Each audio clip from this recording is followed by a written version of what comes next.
Hello friends, मैं हूं Nirav. Welcome है आपका आपके अपने यूट्यूब चैनल devsky में। फ्रेंड्स, आज के वीडियो में हमने जो FPV बनाया है तो उसके लिए आपको एक छोटी सी झलक दिखा देंगे। FPV से हम क्या क्या कर सकते हैं। अभी FPV का ट्रेंड चल रहा है कि सभी लोग FPV पे काम कर रहे हैं, तो मैंने भी एक FPV बनाया है।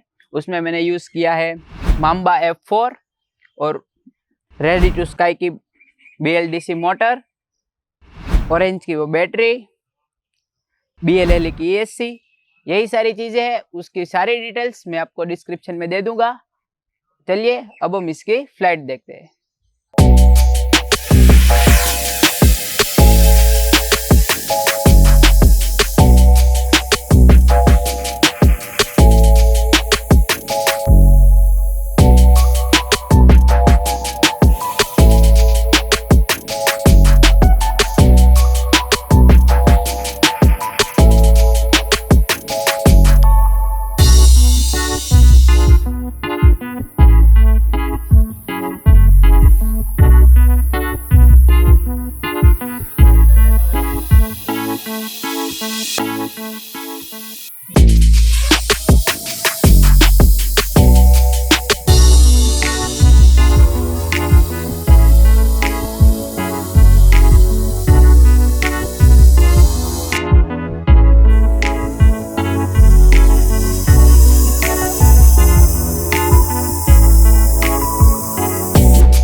तो फ्रेंड्स, आपको ये वीडियो कैसी लगी कमेंट में ज़रूर बताइएगा।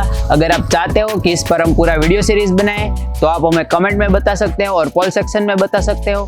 अगर आपको कोई क्वेश्चन है तो आप हमें कमेंट में भी पूछ सकते हो और सोशल मीडिया पे भी पूछ सकते हो, जिसकी लिंक मैंने डिस्क्रिप्शन में दे दी है। अगर आपने अभी तक चैनल को सब्सक्राइब नहीं किया है तो सब्सक्राइब कर दीजिए। ऐसे ही अमेजिंग वीडियो के साथ मिलते हैं अगले वीडियो में। Thank you.